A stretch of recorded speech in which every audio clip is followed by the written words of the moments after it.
Good morning. It's March 20th, 21, 9 a.m. to 10 a.m. The CRC Operations Subcommittee's meeting now. And I welcome everybody. Let's see, we have members, Patty and Olivia and Maureen and myself, and they're all here. Yes, all right. So we should move on to the agenda. Oh, minutes. How about the minutes? Oh, yeah. So whose minutes should we use?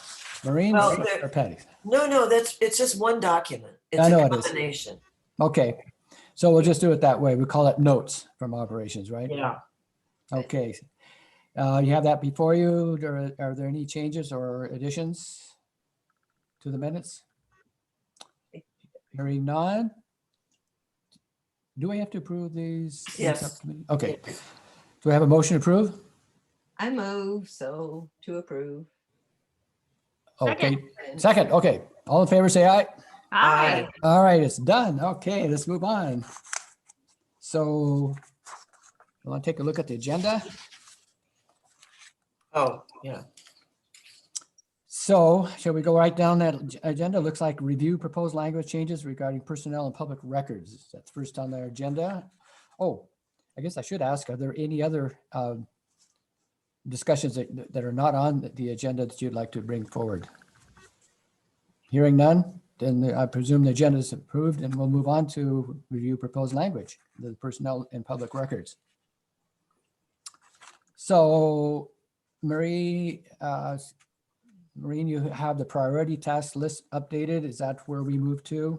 Yes, and I was just explaining to Olivia, Paul, and Patty that I'm kind of going to lean on this if you guys are agreeable to it, because it's going to show us exactly where we are. And I think we can start like on the first one.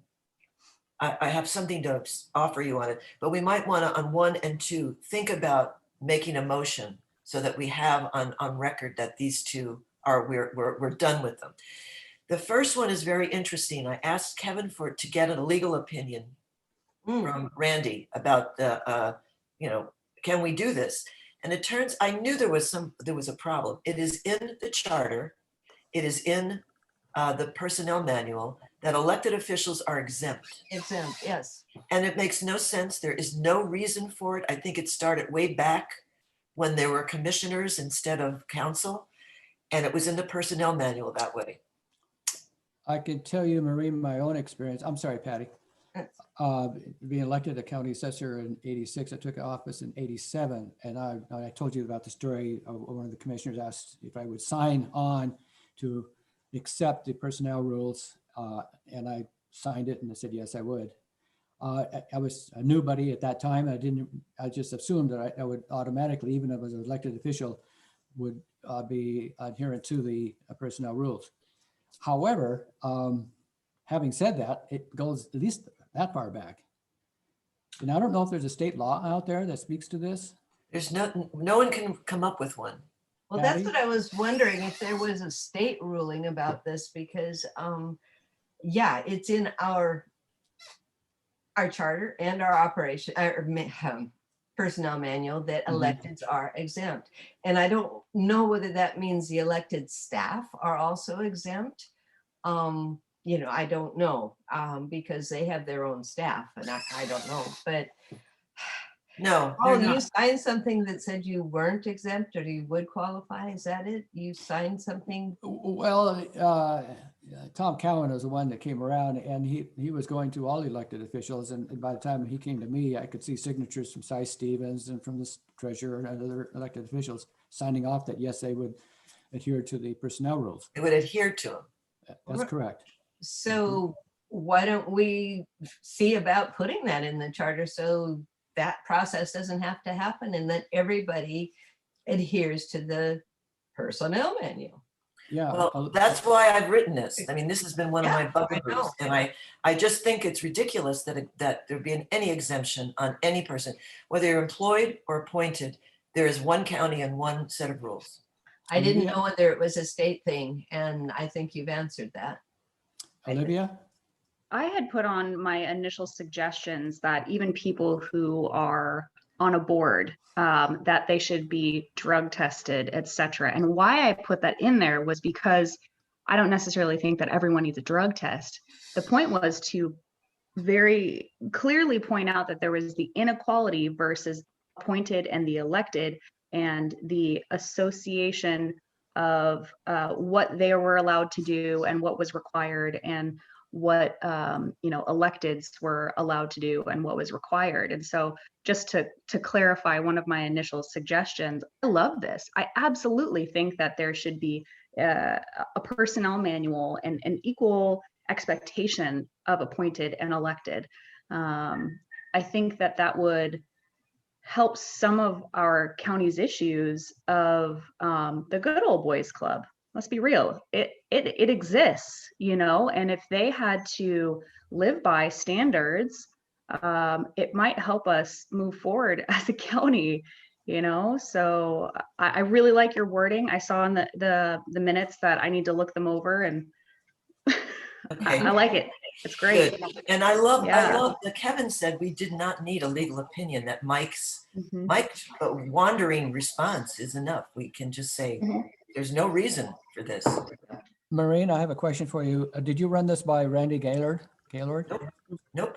I gave it to Kevin, and I've left it for him to do. Now, Randy will see this, because it's in all of our notes and everything. And if Once we Kevin make a thinks- motion, he'll get it.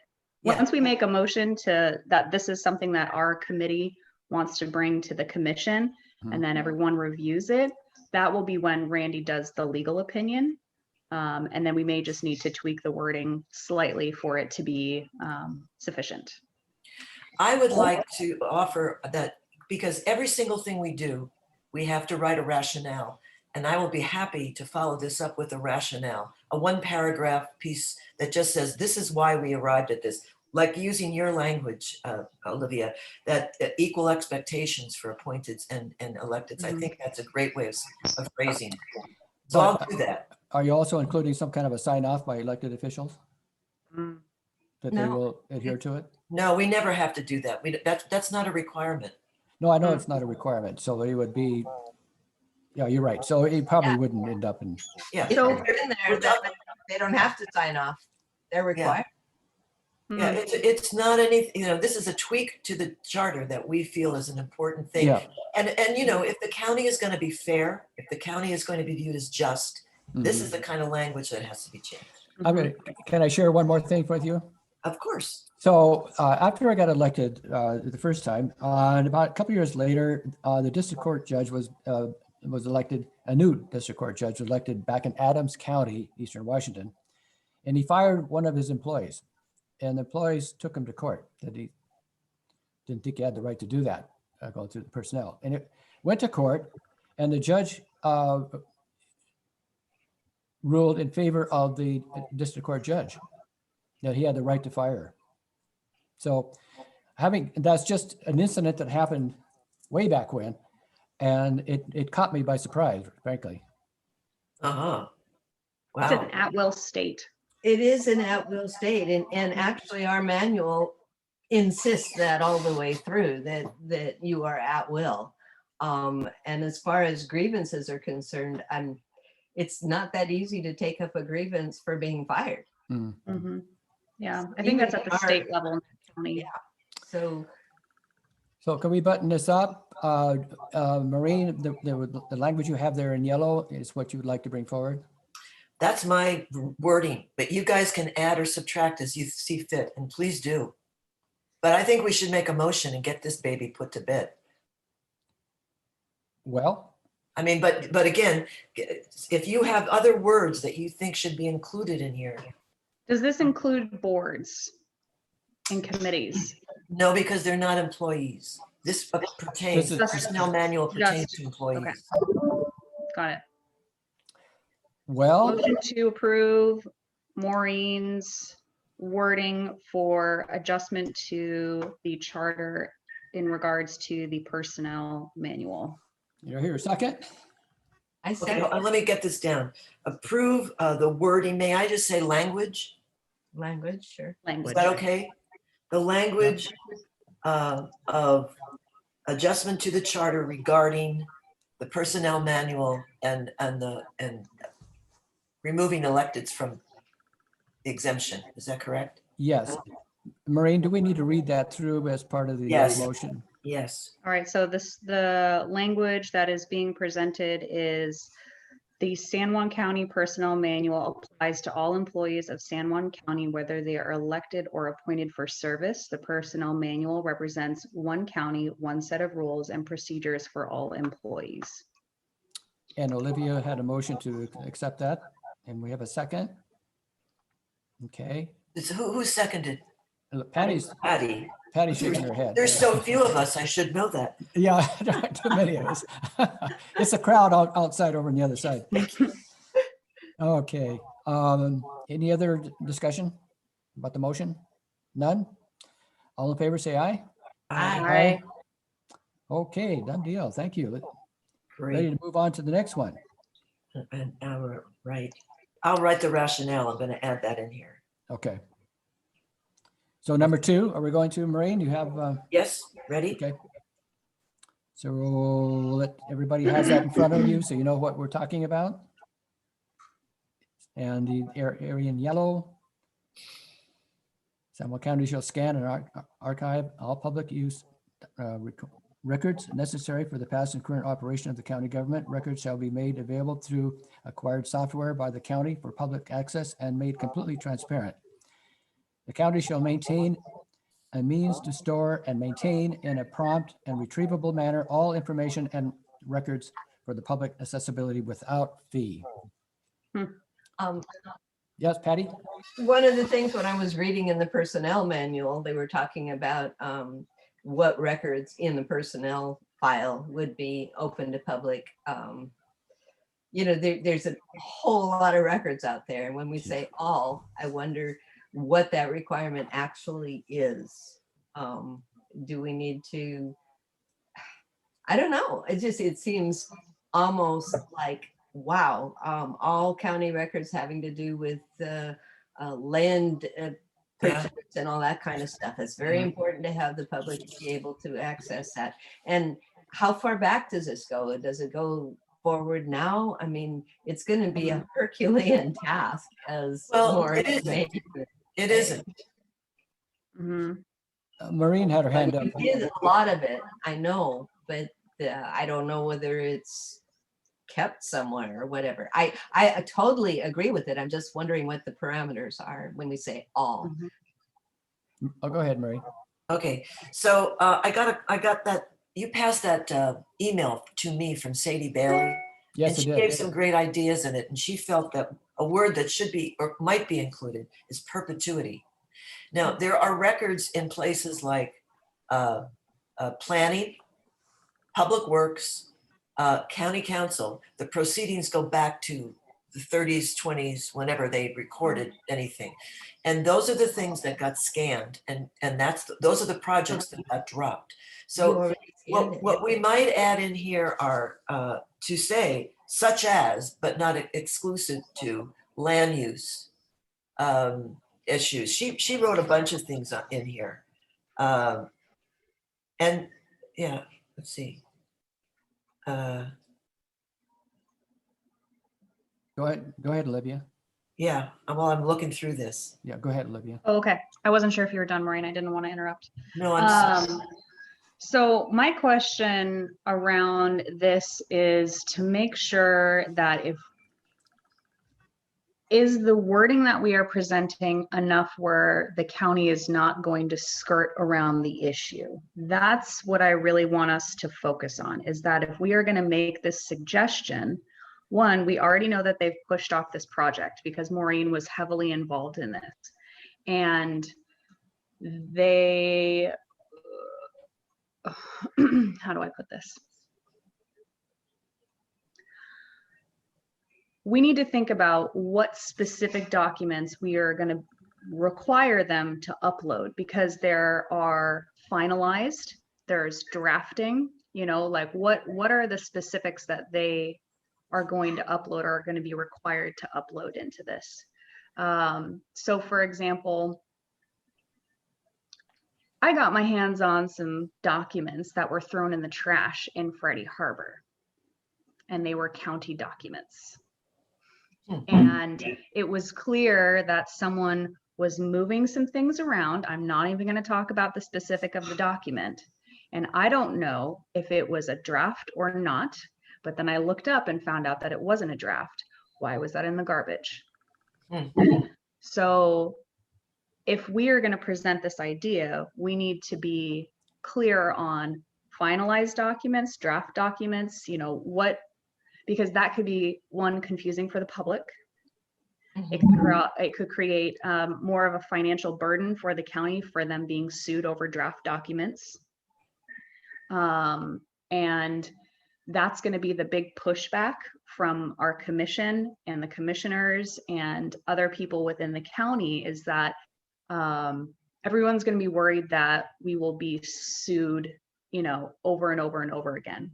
So I think it's important that we have those documents available, at least in a prompt, I like that word, in a prompt manner. But when you're drafting a document, there can be many different versions, it's a working document. So will those be final documents that we're only, requiring them to move forward and to post? And I'm sure that they have draft documents saved as well, just thinking of the digital era and all of that. What do you think, Maureen? Well, first of all, any document that is produced by the county is, it should be transparent, whether it's a draft or a final. That is something that the public is entitled to see. Every file, every piece of paper, even if it's a sheet this big with a phone number on it, is it should be accessible. So this pertains to all documents. Every single thing that is in one of the county council's procedures, every file is recoverable. We did all these documents in the last commission. And when I asked for those to be loaded on the website again, so people could look at it and make comparisons to what we're doing now, I was told they no longer exist. They were all online. They were all in the county website at one time. And now they're saying they don't exist. So what we are now reinforcing, and I think the public will like this, is that we want all records made available. All records should be scanned and accessed. They're already digital in every department. They should be put in an archive. The archive then becomes a searchable place. Maureen? Which documents were not available anymore? The charter review from 2012. They're just not available. They're gone. They're bye-bye. So this is a way of saying we have to keep records in perpetuity, like Sadie is recommending. And if you think it would strengthen it by saying, including but not limited to all planning documents, all county council documents, all public works documents, assessor document, although the assessors you can access them. Certainly, yes, some of them. That's already there. Yeah. Patty? When we have a public records request that comes in, what are the types of requests that come in and how many documents are given out with that request? I mean, what are we dealing with when the public asks for a public records request, which they won't necessarily need to do if we get everything online? Go ahead, Marie. Okay, so the county, in response to their lack of transparency, had to hire a person to do public records because there were so many being requested and they couldn't keep up with the requests. But if they had everything online, you wouldn't need that position, clearly. You might need somebody to help make sure everything is there and done. Maybe they need an archivist to check each department to say things have been loaded into that department and they are accessible for the public. But the way it is, what does the public ask for? they ask for emails, they ask for documents, they ask for minutes, even though minutes are often online, anything pertaining to a subject. So all the emails in there. Like when I'm off this commission, I'm going, my emails will stay, but not in my computer any longer, I swear. But yeah, I was trying to find, we had some questions in another committee, and I was trying to go back to find out the thinking behind the decision. And I know went to Bill, and Bill said, well, look at findings. Well, the findings, so they do have findings of the past review, but they don't have anything that backs that up, how they came to that. That's because that was sent to me, and I sent it to the whole commission, and then I sent it to Catherine to load it onto the county site. Well, I mean, and I looked up findings, okay, but there is no, we were trying to find the thinking behind that, and the findings are pretty good because they do list everything, and thank you, Maureen, about that. What we couldn't find so far is when the charter first started, because the findings only reviewed certain things and they didn't review the question that we had. The question that we were actually talking about was why did they set the initiative at 15%? We wanted to see the thinking behind that, and there isn't anything so far that I can find. So those kinds of things. The thinking behind what, Patty? I'm sorry. Setting the initiative cap, I mean, not cap, but you had to get at least 15% signatures, and that's one of the big things now. Our home rule committee has the highest requirement. Others are at 7 or 10% of their. That was set by the freeholders. It was, I the know. charter up. So we have to find a freeholder that can remember why they wanted to do that, because we were interested in their thinking for why. But so far I haven't seen anything official about the freeholders' findings. I mean, that sort of thing. So yeah. Can I say something, please? Can we throw out the word records versus documents? Are they synonymous and one and the same? I don't know. Why do we say both? Well, because I was listening to you, Maureen, and you talked about, it sounded like documents where people had made comments on or whatever, and it looks to me that's a document. I'm thinking about what Olivia said, that if they become records, they were so-called final records that are available to whatever it represents. But I have a question about if records mean also documents before they become records. Do you understand what I'm saying? You mean drafts versus final product? Yeah, that's another word for it. Yeah. Well, I think there should be records of the draft and the final. A draft is en route to a final Correct. thing. So if somebody was to interpret what that records mean, I think without actually defining it, they most likely would go along with Olivia's thinking in terms of a record that's finalized. So what we need to do then is to add some language to this statement that makes everyone feel better and comfortable, and what you think the public might understand more clearly. So why don't we try that and look at it next week? Everybody work on that a little bit, do a little homework on it, because maybe we should name departments and just say, including but not limited to these departments, that those are the kinds of records the public wants to see. Anyone else, Olivia?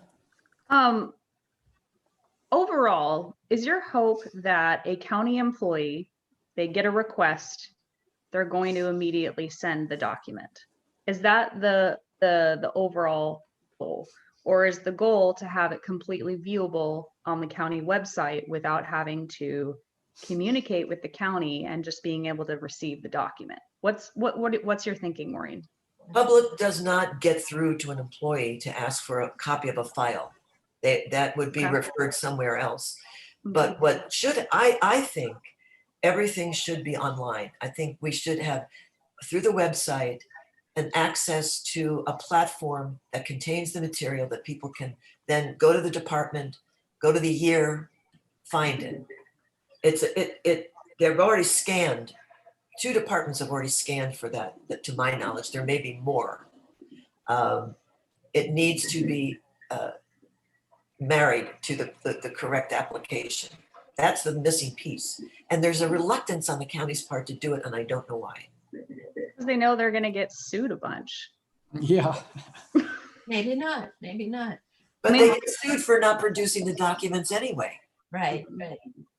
Patty? And continuously fined. Patty?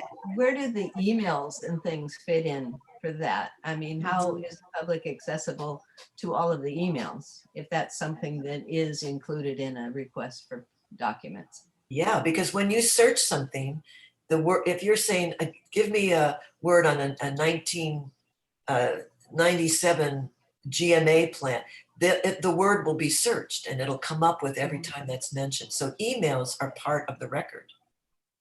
Olivia? Can I make a suggestion? I just sent you a couple links in the chat, and what I think we should do is look at the county's current website together to see what's there. And then maybe that will help us zero in on specific wording, because as is, what I could see is that the wording that we're suggesting, they'd be like, we're already doing that. So can I pull up their website and then share it on the screen? Is that Yeah. okay? Yes. Okay. So I just went to the county website and pulled up the public records request page. The only way to find that as well, let me just pause. Let me share first before I start. Let me know when you can see my screen. There you go. I got it. Yep. All right. So the only way, okay, so let's go to the county website. We've got all of this information here, COVID, etc. It's not anywhere under your government at all. The only way to find public records is under How Do I? And where did I go? Public records, submit public records. So they have this information here. So submit a public records request, use the record center.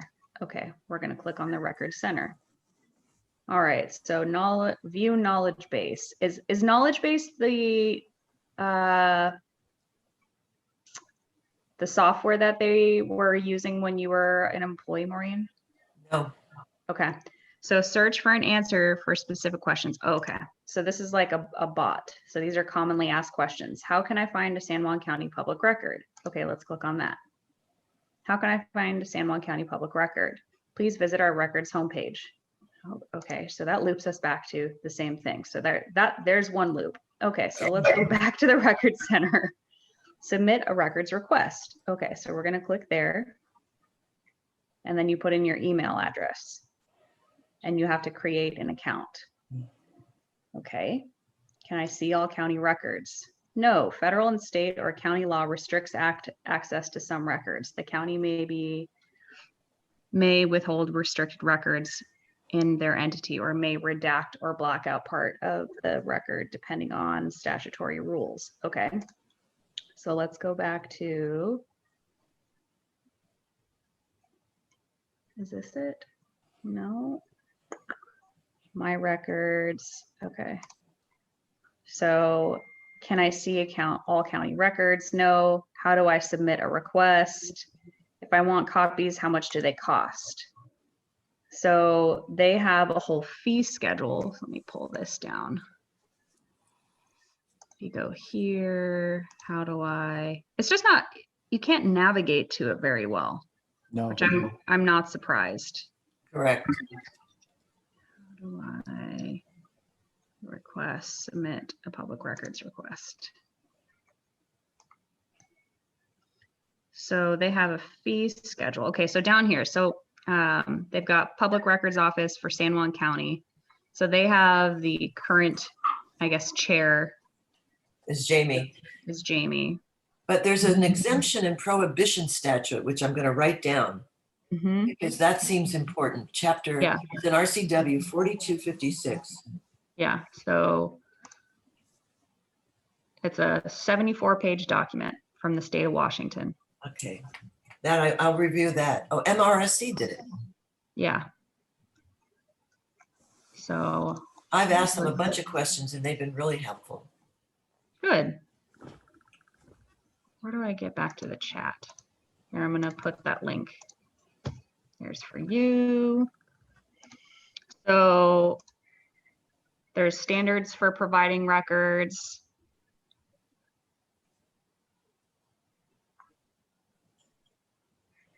So, but San Juan County has a fee schedule currently. Mhm. Photocopies are printed 15 cents per page, scanned record 10 cents per page, records uploaded to email. What's most important to me on this page is the costs were effective 10/24/17. And that was after I left the county and they were in the middle of endless lawsuits. I mean, they were huge. Ed Kilduff and that gang had begun their all the things that they were asking of the county. I mean, so they've initiated this because they had to. So we're not ready to vote on 2. We've got to change the language. It needs to be more inclusive. And we might want to reference the exemption and prohibition statute in it. Mm-hmm. We want to sell this, and I think people want this. So you also then, so like, for example, I live on Orcas, I would need to send them in the mail, cash, check, or money order only. One, you shouldn't send cash in the mail. So then that's not immediate. You can't be prompt. So if they're going to be charging, these public records request fees. I mean, if everything was online and just visible, even if it was redacted, I mean, then they wouldn't need this. You know, if someone wanted a photocopy, like, sure, I can understand, 5 cents a page, paper doesn't cost that much. People can make copies from their online stuff. Right. Yeah. And if they really wanted to charge that, like if they were going to stay prompt, they should just be able to have people use their debit cards or their credit cards online. Right. Like everyone has that. Right. So I think making it free is reasonable. Mm-hmm. Now, to us, I think it would also, I noticed that they have 15 cents in here per copy, and that goes way back 25 years ago. It was the same fee. Yeah. Mm-hmm. So I think we still need to better identify what the term records means and identify it. And if we're going to pass this, it needs to be crystal clear to everybody who's looking at it. So what if I go, everybody think about language that you think, do your own homework. I'll do mine. I'll go into the statute, take a look, see what it says. And I'll find things and we'll bring it back together next week so we don't waste all our time on this. And just one last word, Maureen. I think it's a well-deserved motion to be looking at, and it's just a matter of clarifying it. It's really what it comes down to. Thank you. I have a friend who is really good at searching the county website to find documents that are already available. So I'm going to reach out to him and see if he can do a Zoom conference with me and walk me through what and how he found things. Like he just found an archaeological survey for free. I'm like, how did you find that? Yeah. Yeah. And that's the stuff. Everything, planning is going to be the target here because that's where everybody makes a lot of complaints. They can't get what they want from planning. And it also cuts back on counter time where people have to go in, wait in line, talk to a planner who can't help them, and then they get angry. This is a really better thing to do. Okay, shall we move on to our next item on the agenda? Thank you. Oh, you're welcome. So on the agenda is language in the personnel manual regarding anti-bullying, etc. I think that if we, with our previous motion, in the personnel manual, there is some language, but Maureen, you had a suggestion from the gentleman who works in HR of some changes within the personnel manual. right? That could be made. I'm lost here. Where are you? What are you on? You're on page 2. There, the ombudsman whole piece is what we skipped over the ombudsman. Oh, I see. It's on there. It's the next one. I was referring to the article that was sent around about James Wolfe sending us his update. Is that what you're talking about, Olivia? Yeah. Mm-hmm. Yep. Yeah, he's working on that. It hasn't been the new language from that 2-page thing has not been put into the manual yet. Is that what you mean? Yeah. So if he's working on the actual personnel manual, because that's outside of our scope necessarily, then that part's being taken care of. Where if we make it with our first motion from the beginning of the meeting where Right. it has that standard, then that seems to kind of wrap that up and we Yeah. can move forward. So we need to see what he's submitting as part of the personnel rules. Mhm. And the billing. I read that, and it's whatever Patty? it is. Patty? The other thing is the personnel manual. I mean, I don't know whether our county charter is a place to specifically say you need to put language in the personnel manual about this. It does address bullying. It addresses a whole lot of things. It's a very negative document, expecting to have some problems. But yeah, I don't think it's up to the charter to actually put that there. I don't think we should waste more time on it. Yep. Okay. Yes, Maureen? My thinking is that anti-bullying, harassment, all the things that are going to be, I think, worded into the preamble and rights things. If you look at the personnel manual, the very first page has the mission statement and it has guiding principles. And that is maybe where some of this language should be inserted. So we are well within our rights to say, additional wording needs to be added to this so that in the very beginning you look and you see this and it's striking. Mhm. The county supports not allowing these behaviors to occur. I think that's reasonable. Patty? I'm just saying that really struck me because I'm on the committee that's working on the preamble and the Bill of Rights and stuff, and to see the personnel manual point out each thing, although of course it doesn't have everything in there. I just thought, I'm not really sure whether that's appropriate for the personnel manual to do that. Maybe just to put whatever the charter comes up with as a preamble. It's sort of it was I can't even think of the word now, but it set the tone for what the county wants, but it wasn't all encompassing necessarily. And it kind of, I don't know, it just made me feel a little strange to see that listed out in the personnel manual. That's me. Olivia? I think why it has that much detail is that it's based off of a standard HR document. So I can't remember if I think it's state law or federal. If you are a business, and you have employees and you participate in L&I, you pay them, they're not 1099, you're required now to have an HR manual. And, there's companies that help you come up with policies, and how your company is going to run. But I think that it's a standard now that they have to provide to their employees. Right. No, to have a manual is very important. It just was the first part of that manual where it lists basically a preamble to the manual. I mean, I know the university didn't really have that sort of language in theirs. The personnel manual, you just directed it personnel rather than what the whole mission statement for the group was. Maureen? I think that what everyone comes up with in the preamble and in any rights that relates to humans, that language should be repeated in this opening guiding principles. I mean, if this is not inclusive enough, the personnel manual, guiding principles, then it just needs to be fleshed out. But the same words, I mean, I think we should be That's what I wanted. the same words. And Yeah. that's where the beauty of this will come. Yeah, yeah. So You say- maybe the preamble group should be the ones to say, and this language should also be included in the guiding principles in the personnel manual. Maybe that's a stronger place for it. What do you guys think?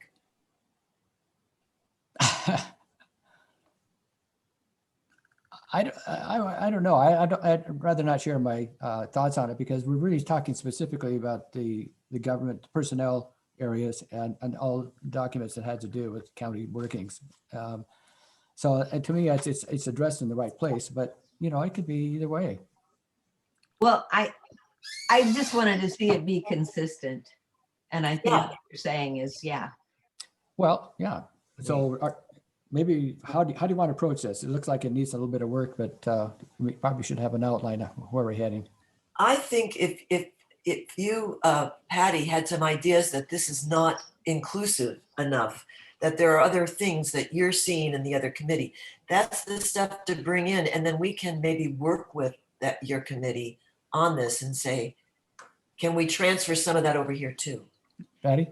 I just, I just read that manual. I should have read it, 2 weeks ago when you sent it, but I read it yesterday and I got googly eyed.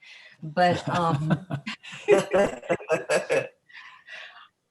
that just struck me as the first thing there, sort of, and I can't even remember now whether I felt it wasn't inclusive enough or whether it was redundant or what the thing was. It was just like, oh, why is that in the personnel manual necessarily, except as sort of a preamble to what the county is all about. And so I think it should be consistent, and I will bring it up in the committee that I do belong in, and just to say, let's look at this first part of the manual, see if it's something we want to address or not. I mean, and then get back to you about that, if that's okay. I mean, I don't know. Yeah, I would hope that people would write their own version of what they're thinking about for that particular area and it kind of wash out next time we get together. Olivia? So just to make sure I'm hearing and understanding correctly, Maureen, are you suggesting that under Article 8.10, under purpose in the charter, so like I have the charter printed out here, is 8.10 under Article 8 for personnel system, is that the purpose should be expanded and we should use the same language from the personnel manual under purpose as like the preamble to the rest of what we're putting in here in the charter? Is that? I think so. Or is it more of a suggestion to the people who can make those changes within the personnel manual? I think that what's on this first page just alerted the heck out of me as to what we're missing. And yes, I think that this should be rewritten, and I think it should be written in conjunction with whatever governance is doing. Not governance, what is it? Preamble subcommittee. And I think under 8.10, that additional language needs to be added that is consistent with that group and this group, and just lay it all out. Because it's saying that these are our guiding principles. Yeah, this is a very important piece of language here. Yeah. So is there any other discussion about it at this point? And we're going to work on it and come back together next week and see if we can finalize this. Patty? I just have a request. My computer is basically dying on me. So Maureen, you're going to put that in the notes and send it out. That your computer is dying? No, I can't take notes right now. My computer is just giving So me. you want me to make a statement in here about that guiding principles that are in there should be added into 8.10 in the charter. Okay. Yeah, because I couldn't write myself a note.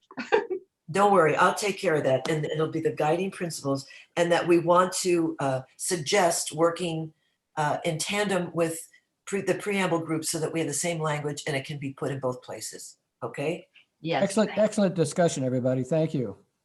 It was really good to flesh all this out. Yeah, thank you. I mean, this is. No, it's good. Places. Okay. So should we move on to the next item on our agenda? Yes. Ombudsman. I had a tough time pronouncing that the other day. Sorry about that. I always do. I always wonder, should it be ombudsperson? Mhm. Yeah, Well, yeah, there you go. yeah. I think with current etiquette, I think we are supposed to do that. I brought up this topic. So I'm not sure where exactly would go in the charter. So that's what I needed your help with. Like I've sketched out in my mind like a department, you know, where they sit on the organizational chart. Is it something that could be placed into the charter? I'm not really sure. Unless if we are, you know, creating a new section. So, or new article, I should say. It kind of goes along with helping the county become more transparent and having there be someone who is essentially like the county hotline, you know, like what do I do? Where do I go?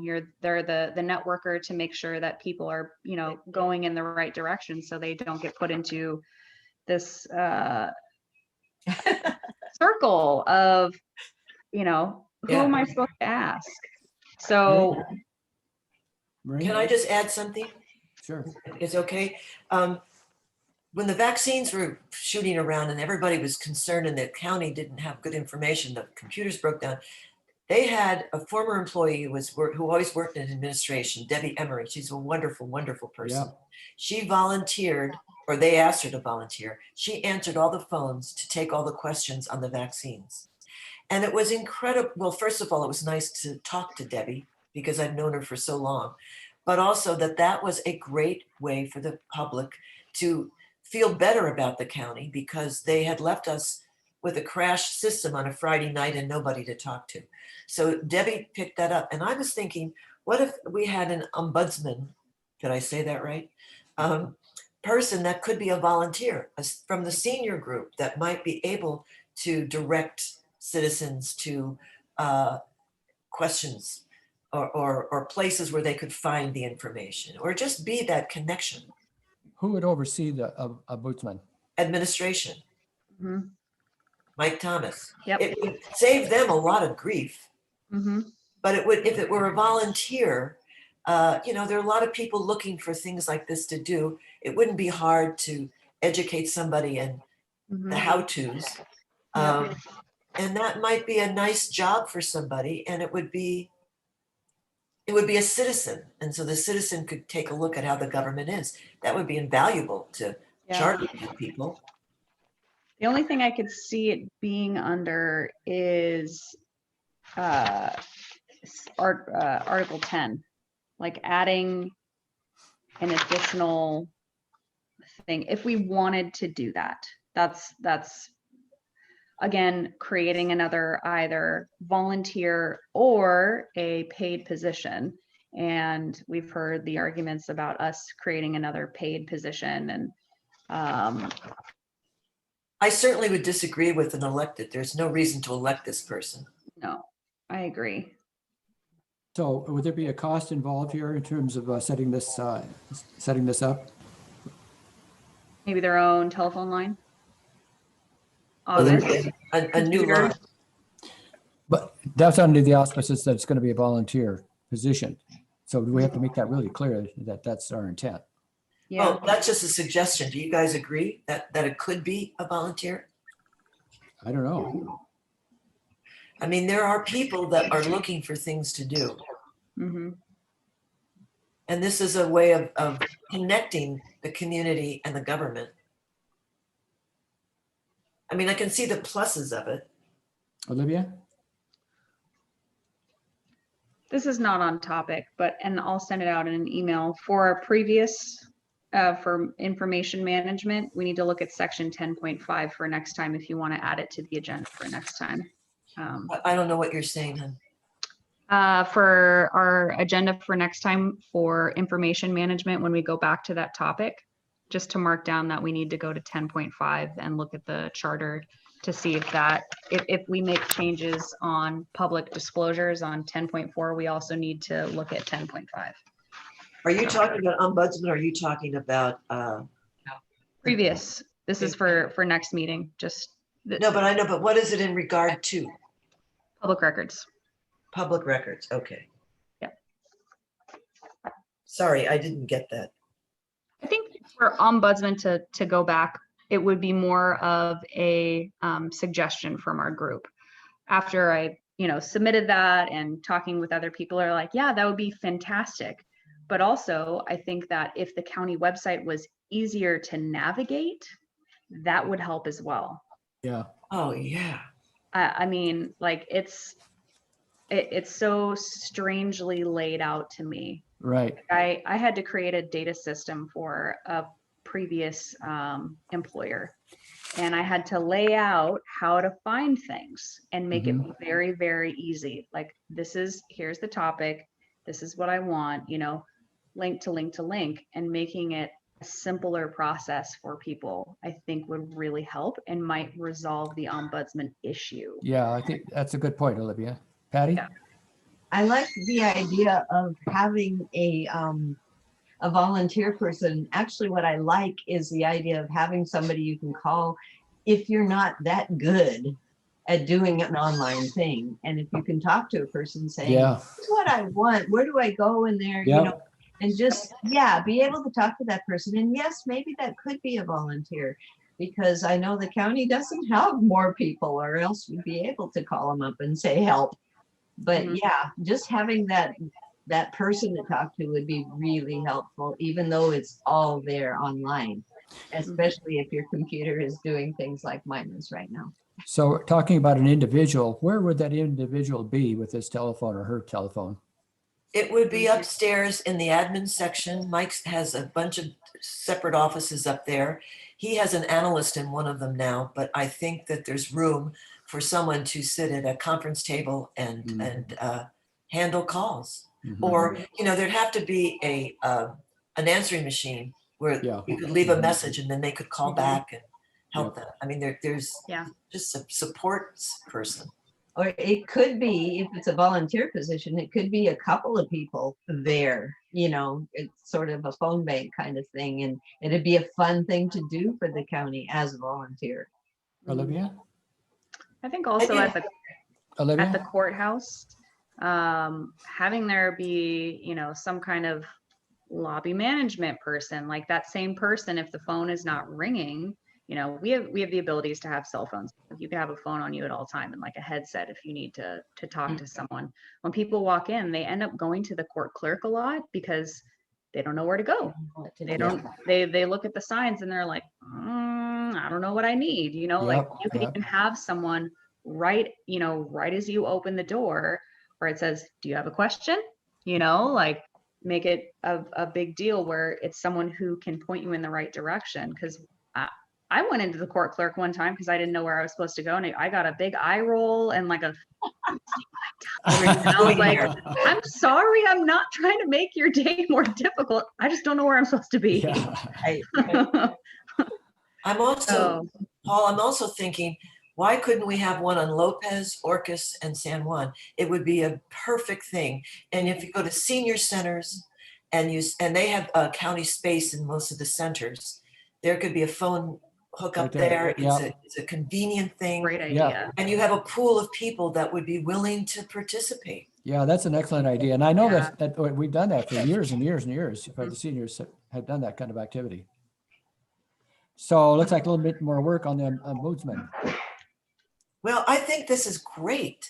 Oh, yeah, I never thought of this stuff until this conversation. Yeah, it's a good conversation.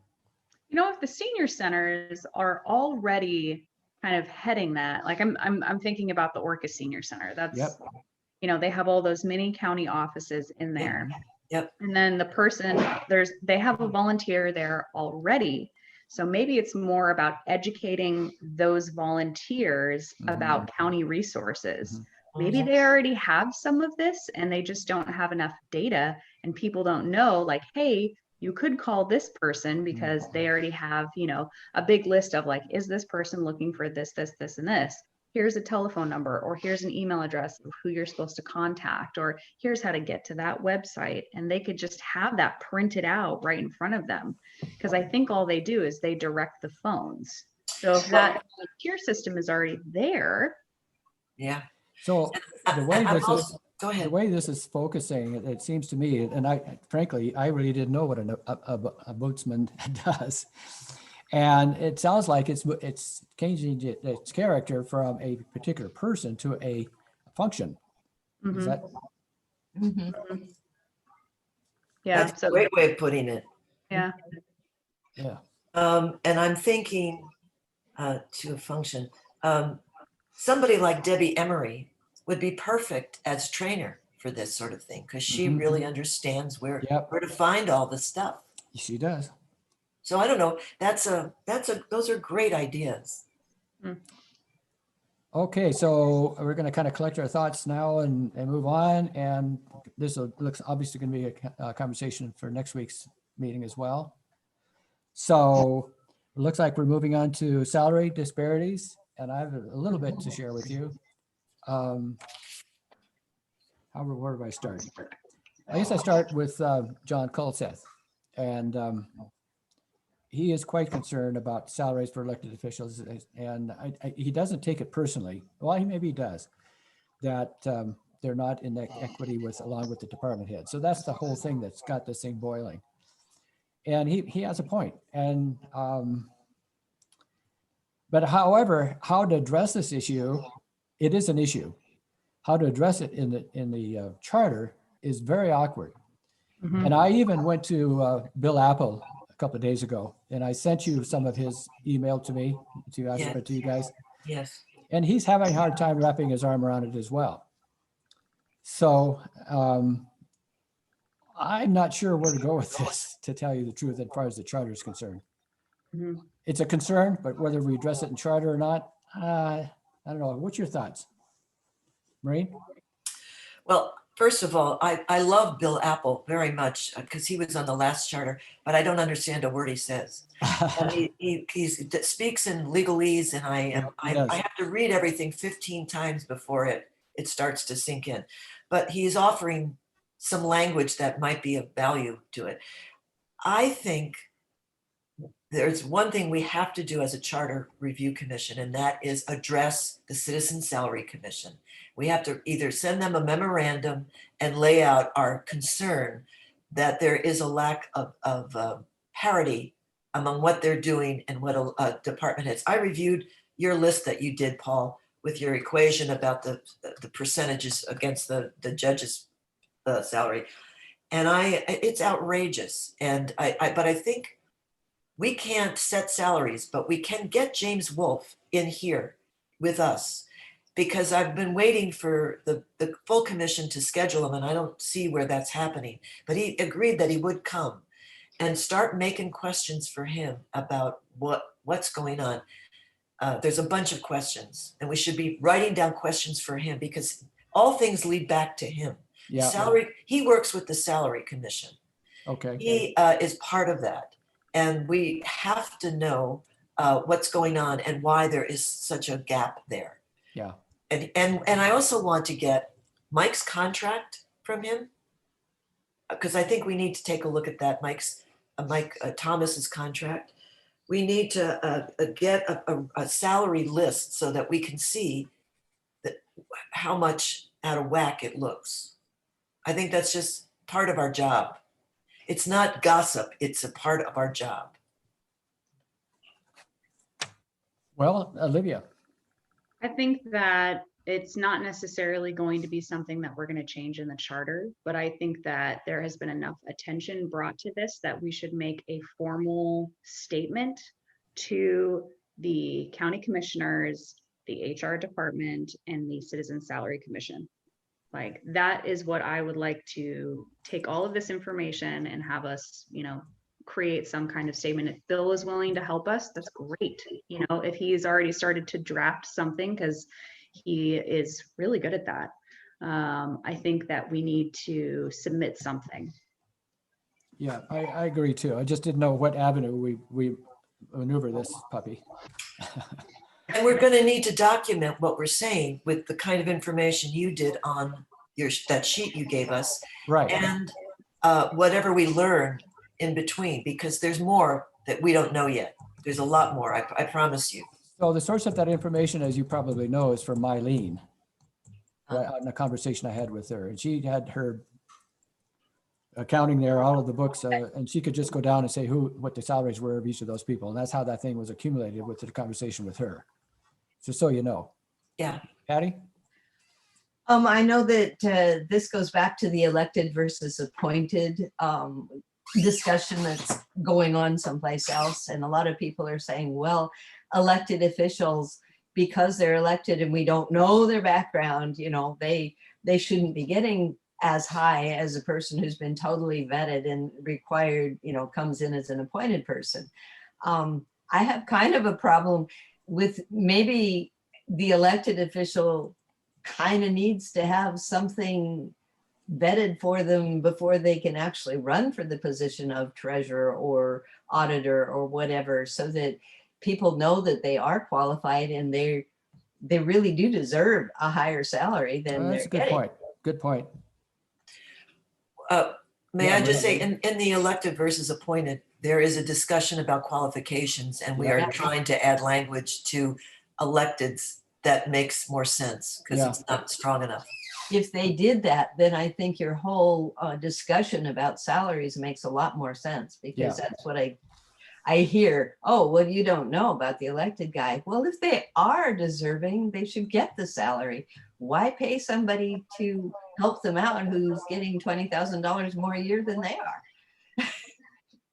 I Just remember because when you I first, appointed them. when I was an employee with the assessor's office for 8 years, and I was encouraged to run, I had to make a brochure just like everybody else does, and list my experience and my background, what I did, et cetera, so that people knew that I had that background. So it's just an evolution of things, whether you do it as a campaign thing or because it's part of the job description that you need to have these basic qualifications. Patty? And elected, you were just mentioning, you have to go through a campaign, you have to have money, you have to spend. I mean, people Exactly. who are looking for a job, they just go and interview. I spent about $8,000 on my first campaign. Wow. It's crazy. Yeah, it was a lot. Yeah, go ahead, Maria. And Paul, not Paul, excuse me, John Kulseth, I thought he gave such a great presentation the other day. Yeah, he's And it's $1,000 filing fee, which is out of your pocket. That is like outrageous.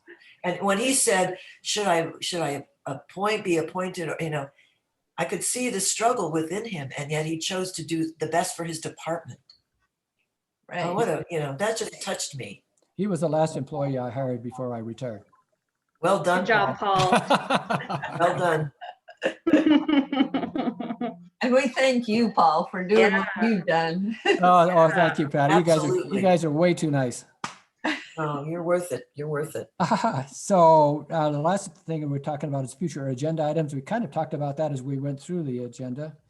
Do we need to put a cap on that, or? Well, Olivia's given us the one on information management. We want to put that on next week. We also want to have a review of the changes on this public records thing. So if folks can do a little homework and come in with some more to talk about on that, that would be great.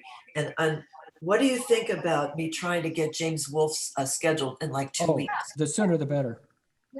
Okay. Yeah. Where's that list? Here. So what we have we did a little ombudsman thing, came up with some great ideas there. I think that's very cool.